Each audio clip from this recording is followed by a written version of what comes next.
You know how sometimes you'll be engaged in a long project that you've been looking forward to accomplishing for a long time, and even though you've been wanting it to be over forever, when you start to get towards the end, you realize you're actually going to miss it, and you kind of wish it would go on a little longer. Yeah, me neither, which is why I'm pleased to say this is the penultimate installment of The Case for Christ. Fellas, we're almost there. It's just this and the therefores.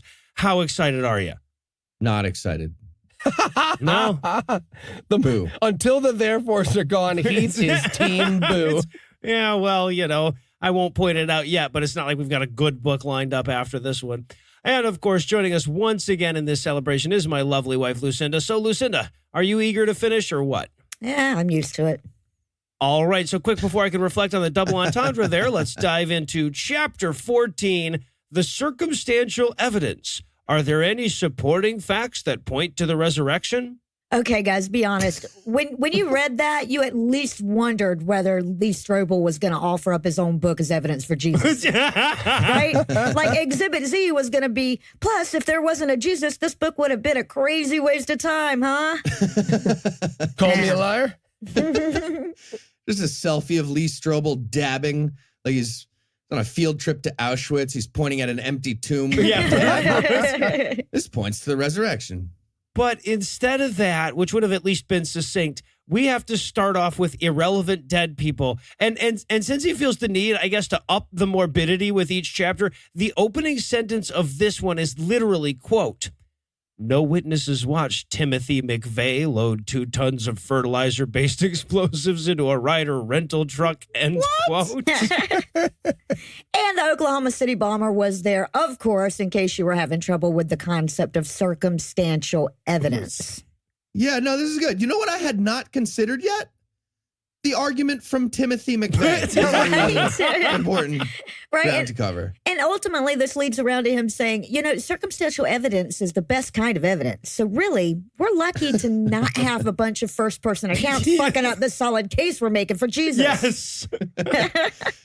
Jesus just showed up in Oklahoma City and exploded, and his body melted back together like liquid metal. Everybody would see that. That would be, but with faded memories. They'd see it, Yes, but they'd have right. bad memories. That's why Jesus isn't doing that. That would be stupid. Obviously. And okay, so this leads us around to his circumstance expert, philosopher, apologist, actual smart guy you might have heard of, and signatory of the Nashville Statement. This is the 13th interview, J.P. Moreland. And the fuck me description at the beginning tells us all about how animated and bouncy he is when he gets excited. To hear Lee tell it, J.P. Moreland sounds adorable. Right? There's also maybe my favorite moment in the entire fucking book, that awkward little bit where Lee openly envies JP's ability to, quote, construct his case in complete sentences and whole paragraphs without wasted words or extraneous thoughts, end quote. Best part of the whole book. Oh my God, it humanized Lee so much for me. The guy's writing a whole book while wistfully envying those of us with the ability to think in whole sentences. Yep. And after praising this guy for speaking in a coherent series of words, such as the elusive sentence, and praising him for leaving out extraneous thoughts, that was the other part of that praise. Right after that, Lee Strobel immediately launches into 2 enormous run-on sentences that don't matter at all, containing literally 3 parentheticals. Yes. 2 sentences with 3 ridiculous parentheticals. Like, he might as well have a hyphen right in the middle of this whole thing and just be like, and then I started crushing up 80 milligrams of Ritalin on the desk. It tastes like bitter. My mom says I have to keep taking it. My mom has dark gray hair and silver-rimmed glasses. Better now. I feel Lee Strobel's pain, but seriously, his example of this dude's razor-sharp mind is that he could stop talking while Lee changed the tape on his tape recorder. Yes. And then start talking again. Which leads to the obvious question, who did he interview that couldn't do that? We are on the 13th. I'm changing the tape. Just don't scream while I'm changing the tape. Sorry. Well, he also takes a moment to shit on philosophy here. He's like, sure, he does all that gay Kierkegaard stuff, but he also does real stuff like history and chemistry and stuff. And then Lee Strobel promises us via J.P. Moreland 5 undisputed facts that act as circumstantial evidence for Jesus being the Lord and Savior. 5 examples that are, in the words of the book, quote, not in dispute by anyone, end quote. Okay, let me figure this out. Undisputable. So 5 putable facts that nobody never. Damn it. Let me start over. You get one of those rails. You got some more Ritalin? Great. Yeah. 5 undisputed facts. JP Moreland just presses a button, fucking smoke bomb. All of a sudden, he's Thanos with all the Infinity Stones. I'll give you 6, motherfucker. All right, genocide. We're going to go through all 5 in order, and we start with Exhibit 1. The disciples died for their beliefs. Yeah, he details how hard the disciples had it in starting a religion. But we all agree that at least some of the religions that started were wrong, right? So how can this be offered up as evidence that any one of them is right? And he's like trying to convince us. He's like, they didn't have a mansion waiting for them in the Mediterranean. Dude, they had a forever life in a gold-covered sky city. Right? You don't want to use the what they had waiting for them argument. No. Also, they were like in the desert in the year, whatever, 30 something. Like it sucked, I'm sure, too. Right. Yeah, this is the infamous die for a lie argument, which is severely undercut by the existence of suicide bombers in different religion.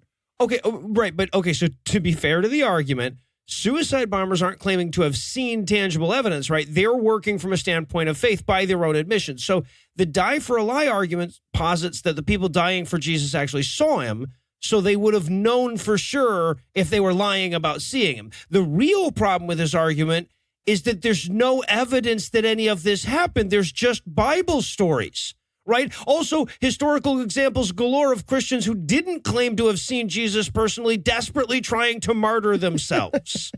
Also, crazy exists. That does, it's a thing. That is out there. Also, wrong exists. Yep. Wrong is a thing. And stupid and big fat liar. So, they were crazy, wrong, stupid, big fat liars, or Jesus is the God of the universe. Yeah. So, already that's a 1 in 5 chance about God. But, that's a real thing. We're about to get 4 more reasons. So there you go. Oh, yeah, no, the math adds up. We could pay for the wall with this kind of math.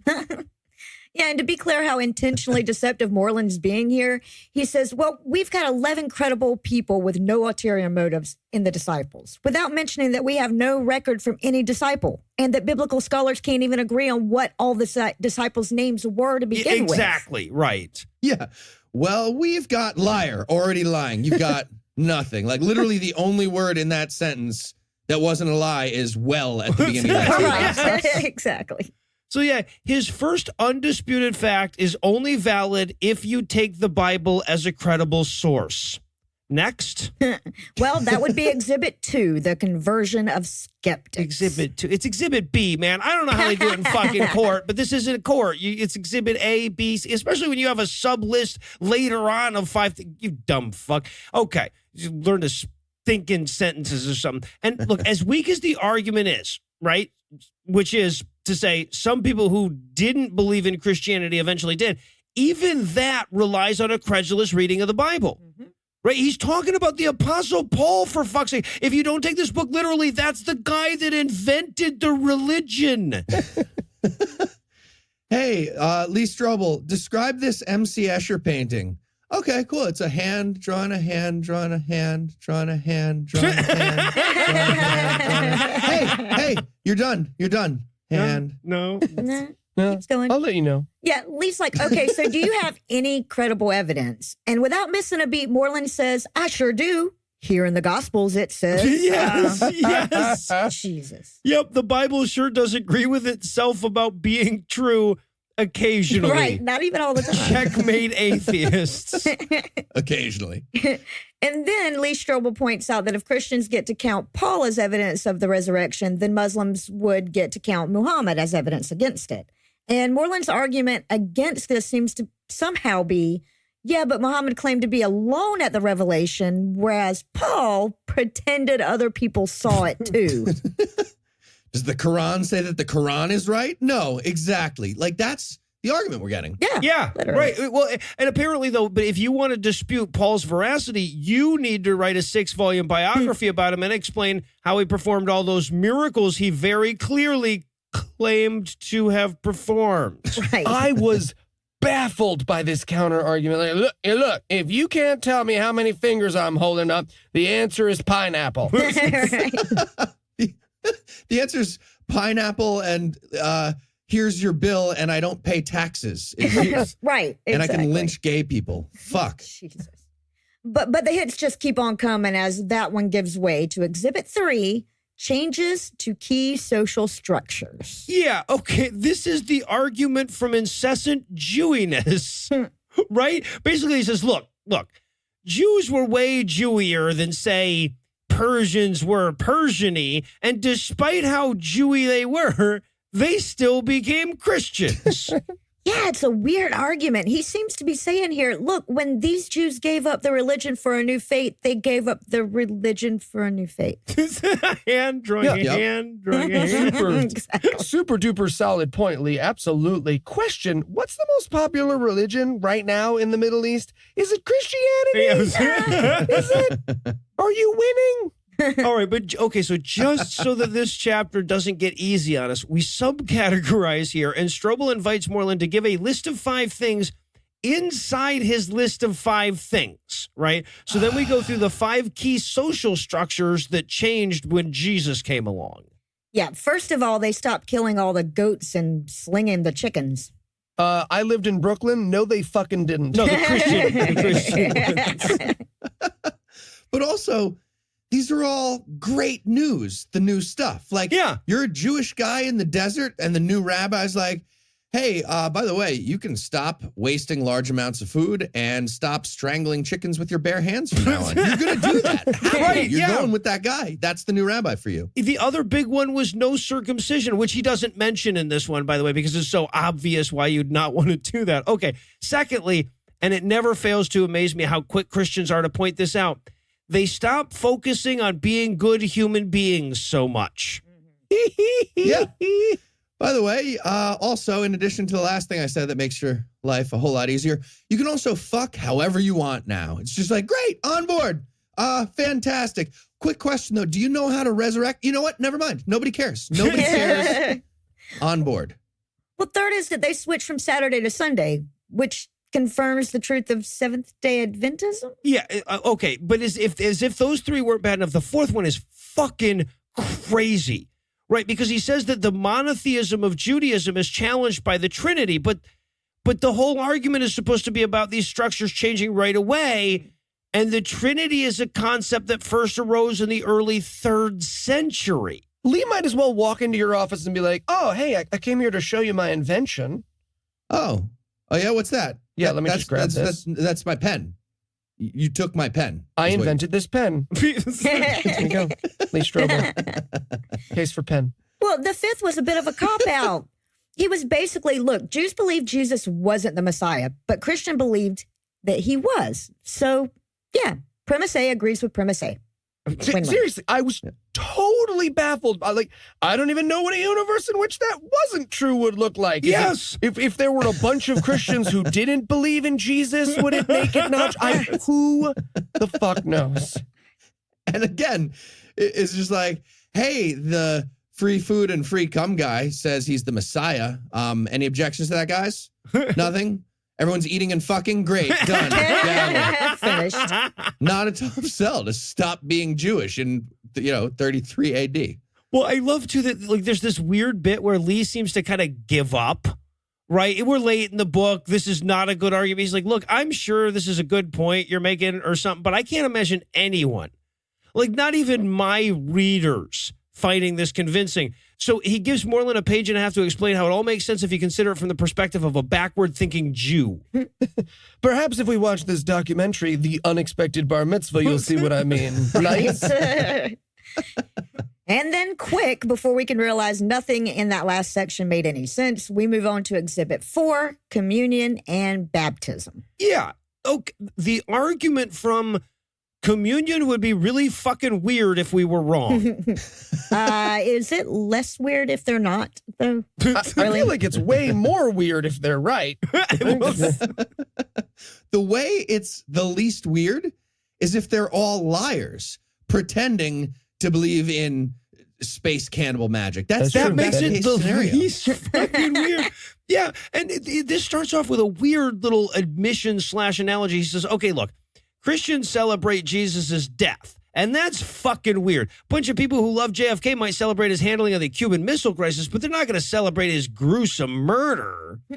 And as people who drove by the grassy knoll on Saturday morning at 11 a.m. last weekend, holy shit, does this one fall apart? Yeah, right. Yeah. Something tells me that the presidential library wasn't quite as crowded that day. Falls apart much like the lie of the lone gunman hypothesis. Back into the left, people. Read a book. No. Read a YouTube video. There it is. There it is. Interesting theory. Thank you. So Both sides. I guess based New on York what they're Times. saying, God is actually Jesus, JFK, and also John Benet Ramsey. It's a cool trinity. It's better than the one they've been selling the last 2,000 Right. years. And okay, so then Lee realized that that's not enough to justify a whole separate heading. So he says, okay, tell me about baptism, though. Yeah. And the entire argument here seems to be, well, sure, Jews baptize their kids, but not in the name of Jesus. That's totally different. Not the same It's thing. amazing how many of his points you can reduce down to Christianity as a thing that exists. There's even a point where Lee says, how do you know Christianity wasn't copying off of other religions? To which Moreland says, how do you know those other religions weren't copying off of Christianity? And that's the end of the sentence. Yes. We're done. Yeah, it literally goes like this. Stop copying me.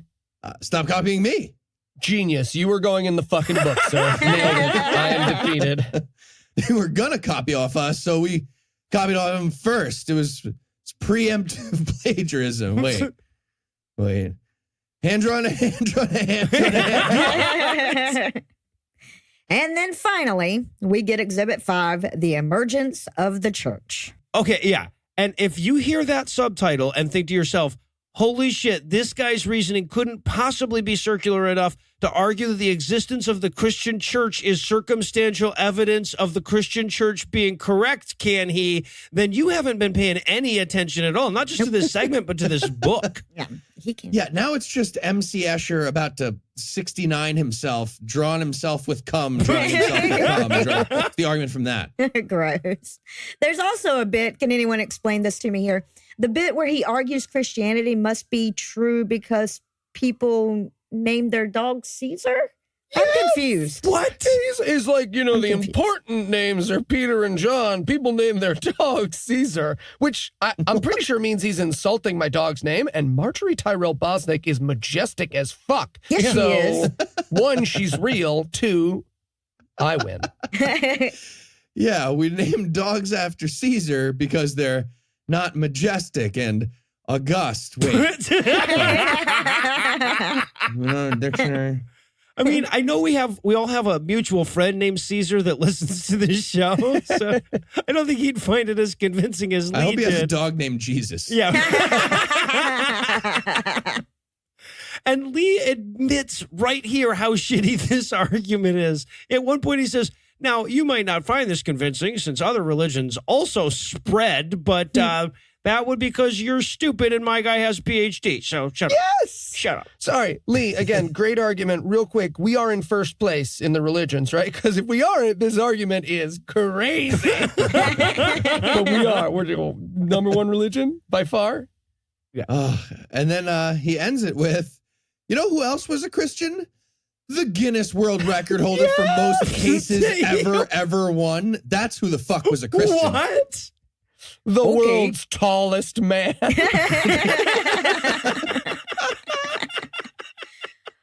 the chapter's not quite over yet. And so there's one last subheading that reads, Taking the Final Step.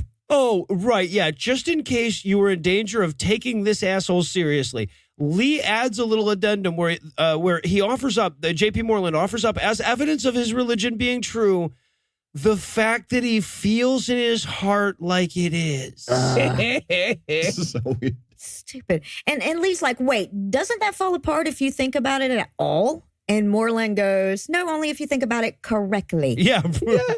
Moreland might as well poke him in the chest and be like, what if Jesus has been here, Lee, all along? He does. He does. Yeah. He does. He not might as well. That's actually the ending. That's their big close. This plot was crazy. Like, He lives right clinically there. insane, both of these people, right? JP Moreland's like, yeah, so now that I've proven to you that Jesus got resurrected, we should probably go find Jesus in real reality. And Lee Strobel's like, yup, that would be the next step. So we're doing this together. You're walking with me. We're seriously doing this. Seriously doing this right now. Gonna find the physical person of Jesus is what you just said. I want you to just repeat it back to me so you can hear it. What you just What you said.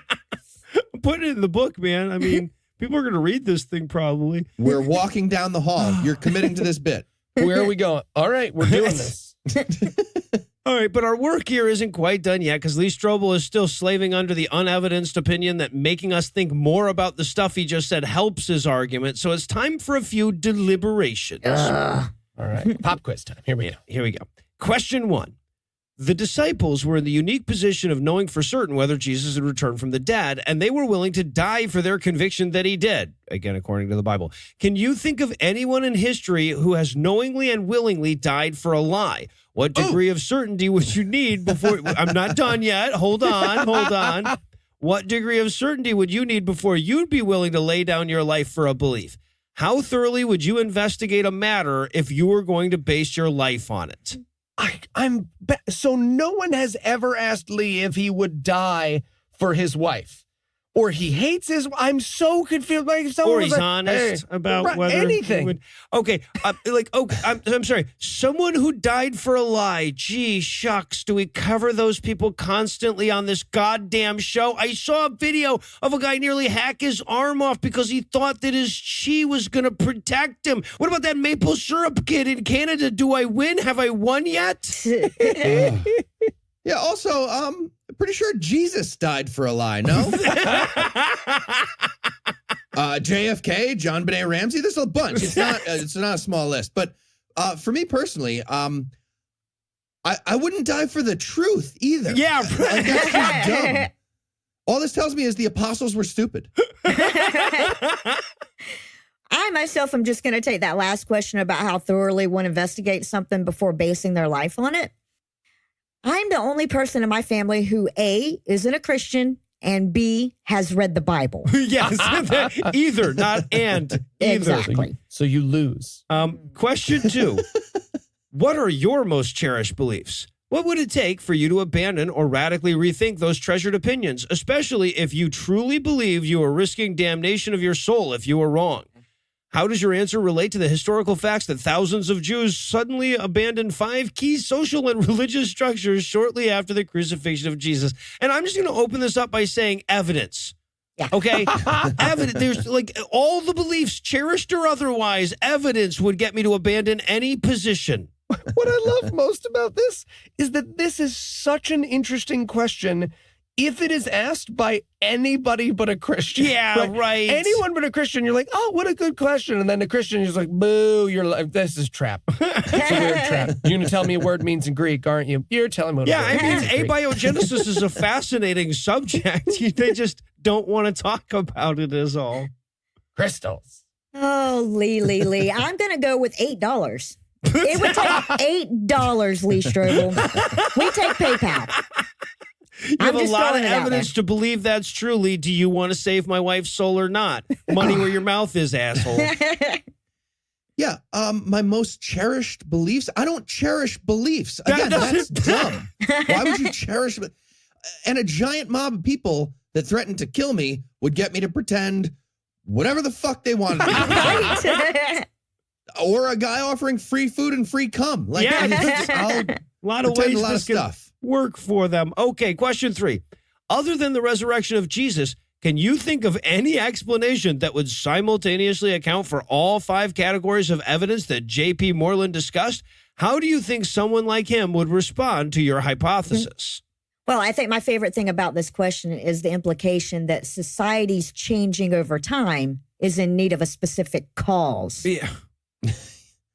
Yeah. It's either the resurrection or lying. Like either Jesus is the Messiah or the Catholic kid in the MAGA hat is a bigot. It's a tough call. It's a tough call. Yeah, let's see. Okay, so can I think of anything other than the resurrection that would explain it? How would Moreland respond to my yes and poorly? Yeah, I just took the second one. I wrote probably by sticking his fingers in his ears. Yes. So I think we gotta. All right, but it can't be over quite yet. Finally, question 4. Moreland ended his interview by talking about the experiential test. What would have to happen before you'd be willing to take that step yourself? A stroke? I don't get that. You'd have to be correct. My wife that might would work. ask why I was making that face. I'm confused. Searching Why for are you some making that Jesus. face? All right. I'm Well, searching okay. for Jesus. Gotta be Listen. honest here. I'm at a bit of a loss. I have Piece of closed shit. 15 of these segments now, and I'm not sure how to do one with good news. But here it is. We've got one fucking chapter to go, guys. So when we do this segment again in 3 weeks, it'll be for the last time. Thank Woo! fuck. Boo. Please tell me this guy has no more books out there. Oh, he's Case got like for prayer. 37. Yeah, no, he's got Please case tell me you're for not going to make me everything. read any more. No, of his no, books. look, he's got so many case fors. Hold on, let me see what else all he's made. Oh, fuck Case this for guy. spinal meningitis. It was they're all the case for Christ, the case for faith, the case for a creator, the case for grace, the case for miracles, the case for the real Jesus, the case for Christmas, the case for Christianity, answer book. Well, we've the all case for seen- hope, the case for Easter. I'm not done. The case for a creator for kids. Ugh. Yeah. We've all What? seen how well he is at presenting his case. We don't have to go This through is it. how different our lives are. I typed the case for into my Google, and it auto-completed with raising chickens in virtual reality. You've been playing Stardew Valley. Yep. The case for raising chickens in virtual reality. I Googled Lee Strobel books, Eli. Okay. I feel like the case for something Christ would Wait, yeah, what let does me- everybody get? What's your autocomplete on the case for? Oh, wait, now I'm curious. Hold on. Did you mean I fucked in the butt and in the butt? I got fucked in the butt by my butt? The case for getting fucked in the butt. What was the name I of get that book? I get the case Fucked for in the butt Christ, the by my case for butt? faith, the case for Christ movie, the case for Christianity answer book. Yeah, no, I guess that is what I get. So The case for raising chickens Nothing- in virtual reality. nothing about VR chickens on my list. Your Google's fucked Me up. either. man. You fucked Oh. up Google. I got The Atlantic's March cover makes the case for Trump's impeachment. Oh, you go. right on. Yeah, the Atlantic cover for March 2019 is just the word impeach in big red letters and the name of the Atlantic at the top. You Yeah, guys' that's it. Lucinda, Google did you is get so much chickens? better than mine. Mine just has given me Lee Strobel. Like, if I just type in the case for, it's the first thing is books/Lee Strobel.